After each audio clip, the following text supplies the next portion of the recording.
In this age of myth, heroes walk the earth. Yet it takes only a single impulsive act to spark a conflict that will shake the world. Audacious Paris, Prince of Troy, takes beautiful Helen from her palace in Sparta. As they sail away, Helen's husband, King Menelaus, curses her name. He will bring his errant wife home, whatever the cost.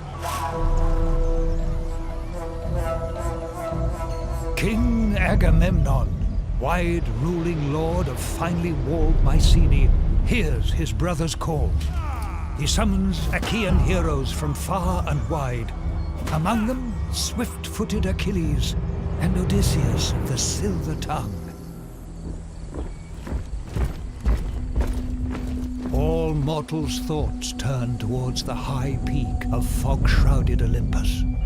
Even warriors marching to war and slaughter must seek the favor of the gods.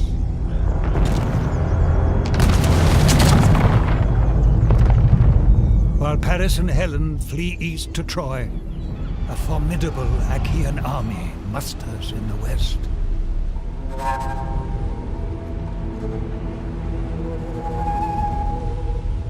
As Hector greets Paris at the gates of Troy, a wind from the west raises the dust at his feet. He looks to his brother and asks, "What have you done?"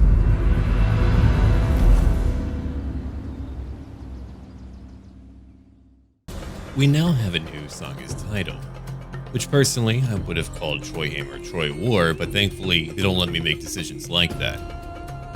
The basic premise of the conflict based around Troy is that Paris, the younger prince of Troy, stole the most beautiful woman in the world, Helen, from her husband Menelaus with some help from the goddess of love, Aphrodite. Menelaus had his brother, King Agamemnon, gather 1,000 ships of Greeks to storm Troy to take her back. 10 years of war followed. Hector, the older prince of Troy, and their best warrior, killed the Greek Patroclus, who was disguised as his best friend Achilles, or, it was probably Sean Bean who was actually playing that role. Achilles challenged him to single combat, and Brat Pitales won the battle, dragging the body of Hector for miles. Priam, the king of Troy, had come to Achilles as a beggar to get the body back. Later on in that conflict, Achilles would be killed by an arrow from Paris, which of course hits his heel, the only weak spot since he had been dipped into the river Styx held up by his heel, his Achilles heel. Based off the screenshots, the campaign map is one of the most stylized to date, and gorgeous to boot. The skybox in the background looks to be some vintage Greek amphora, contrasting the vibrant colors of the fields and the detailed architecture of the settlements nearby. Each character on the map is distinct, and it looks like we're getting some fantastical influences for all that we have here. By the way, I'm totally down with that, as it is considered to be a mythological epic tale, and so you've got a lot to pull from that can really make things diverse and interesting.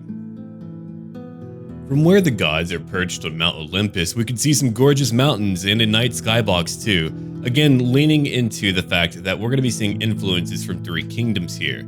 Not only mechanics, but also in terms of what we'll just see in terms of style and transitions. So we're going to have a day and night cycle, which I'm very excited about, as I do like to kind of just see that pass on its own without me having to say, hey, I just want this night battle right here and now. We don't have like this eternal daytime scenario going on. And here in this frame, we can see that they're drawing straight from the epics to portray the characters and their attire. I can expect personally and speculate that we're going to see some pretty intense animations from the heroes. Instead of having a straight-up monstrous unit harkening back to the game Age of Mythology, we have a more realistic Minotaur, as in one of the first furries of the day, a man in a bull suit, swinging around a mighty battle axe. I personally was convinced that he was a bull until he started swearing about how hot it was in there. And here's a new shot showcasing the photorealistic clouds, and underneath there's a battle with infantry, chariots, and all the good stuff that comes in a Total War game. I'm personally excited to see where they go with this here. Shogun 2 was stylized too, and that game I absolutely adored when it comes to the art, the visuals included in that, and the music as well. I think the game was improved for it, instead of just some generic designs. And again, a lot of our information that we know about this area and what was going on is largely mythological in origin. Over in the 1800s, you had a site that was found there that would kind of indicate that there was some manner of conflict and that Greeks came over and wrecked some things. But again, a lot of that information that we have about characters and leaders and kings, mythological. And here's what we know from the PC Games article and some other articles in addition to the FAQ posted by CA. Number 1. The game is drawing from the epics, which does help form our understanding of the time period, like I said before. Like you saw before, it's a man in a bull suit rather than an actual sentient bull man. And number 2 is coming from the lead designer, Todor Nikolov. He says the gods will exist. You'll gain or lose their approval based on your actions, and this will affect your troops and other faction leaders. If you're favored by Ares, for one example, your units will gain morale, believing that the god of war is on their side. Then, number 3. Besides Mount Olympus, there are other sites of mythological significance, and the lead designer says will receive gameplay bonuses, some varying according to the faction leader. He gave one example too. If you manage to claim the region that holds the tomb of Hercules or Heracles, Aeneas can claim that he can commune with him and bestow wisdom on his troops. And I do apologize for any pronunciation issues. I will learn proper pronunciation, or at least an element of that, in the future, as I'm still trying to remember my epics class from many years ago. It's been a very long time. Anyway, on to number 4. There's going to be 8 playable factions at the very beginning: Odysseus, Hector, and of course 2 others. The lineup will be 4 Trojans against 4 Greeks. The map itself is going to contain most of modern Turkey, Greece, and Crete, so it's going to be a rather sizable map. They do make that point. They pointed out that, hey, this map is going to be big, and you're going to enjoy it because of it. But anyway, there's going to be Troy, of course, at its dead center. Number 5. He says that a number of the innovations from 3 Kingdoms will be carried over, like diplomacy features. If you take anything from 3 Kingdoms, that's really the right stuff to take out of it. Number 6. Characters, or heroes if you prefer, will have unique units, battlefield abilities, and wide-ranging campaign mechanics. Achilles, for one example, can recruit the widest variety of elite attacking units, including the Myrmidons. His thirst for glory grants character loyalty, cheaper units, and greater diplomatic influence as he slays other characters who might challenge him. If he's ever insulted, he gets penalties in diplomacy as he sulks. Number 7. The game begins with Hector's brother, Paris, taking Helen. While the beginning diplomacy is established, things can change. There can be infighting amongst the factions. Hector represents Troy, but he doesn't gain control of the city until he proves himself to his father, King Priam, by completing a series of quests. Of course, you can betray your people and take it by force, but that won't be easy. And to end it, it seems CA is going to focus on infantry tactics and troop styles, meaning that mud and grass has been added to the battlefield terrain, enabling troops to hide or be hindered in their movement. So we're going to see some new things added on to make all that infantry-based combat feel like it has variety and that there's more coming to it. Now we'll move on to number 8. So there's going to be some hero versus hero mechanics as well, just like in 3 Kingdoms, but there will be a big change. There's a new challenge battle ability that taunts opposing characters into one-on-one combat, but it's more free form than 3 Kingdoms. They can be directed away from the challenge without a penalty after a period of time, so you're not stuck there watching them fight the entire time. That's just really up to you. And we'll move on to number 9. The economy is set up differently here. Instead of just having gold that you need, there's 5 different resources that are the building blocks of your empire: food, wood, stone, bronze, and gold. All of that can be found within the regions to varying degrees of scarcity. Food and wood are used to recruit early game units and buildings. Later, you'll need stone and bronze for better buildings and better units. And of course, gold is a master resource that is quite valuable in trade. And finally, we'll move on to number 10. There will be no naval battles. It'll be like Vampire Coast. Instead, they'll disembark and fight on land. If someone has the favor of Poseidon, that will help. And they cite their reason for that being because there's not a lot of documentation on Trojan naval warfare during this time period and what was going on there. So I'm going to conclude it after those 10 points by saying that I'm looking forward to it. I think it should be very interesting. If we've learned one thing about CA, they have learned and adapted over time. They really have done a lot to tell me that they are listening to all of us.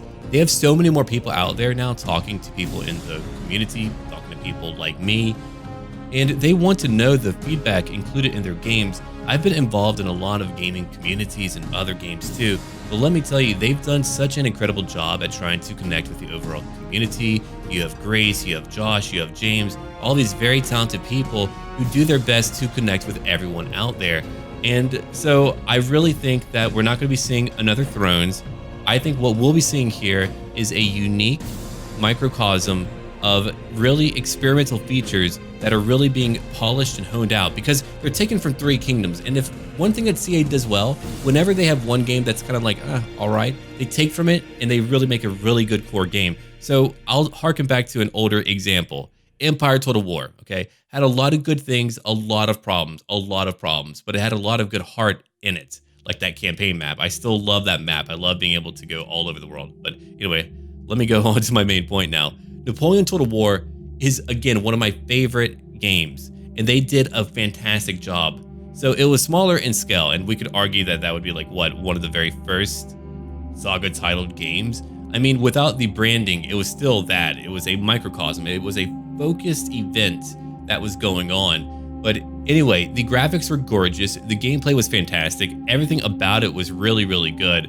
So I'm looking forward to seeing what they are going to do here. Personally, if I was in charge, I definitely would have gone full fantasy with it, but I know that a lot of people are probably very happy they didn't. But I certainly would have had some Age of Mythology stuff. Look, man, I just want some giant statues to come stamping down, but no, I'm going to see what's here. And to wrap it all up, I like to judge their games based off of when I actually get to play it. So we're going to see more gameplay, we're going to see more footage. It's coming out in 2020, and don't worry, they are deep in production for Warhammer 3. Keep in mind, doing Troy is a lighter workload than having to do Warhammer 3. Warhammer 3 is going to be insanely huge. I don't even know what they're going to do with the map. I have no idea what the new premise is going to be. I have no idea. And they also have a very big studio, and just because I have been involved in the games industry for a little while, they have multiple teams working on multiple things. Now, before I meander on anymore, let me know your thoughts down below, and let's try to have a constructive conversation. I will be responding to comments, and if you want to have a more in-depth conversation, come join our Discord community, the Dogs of War, which I have linked down below, and we'll be chatting about that. And also, you'll be getting notifications from me about any new information that I get access to, and I'm allowed to share. But as far as right now, you know everything that I know. Let's go get to it.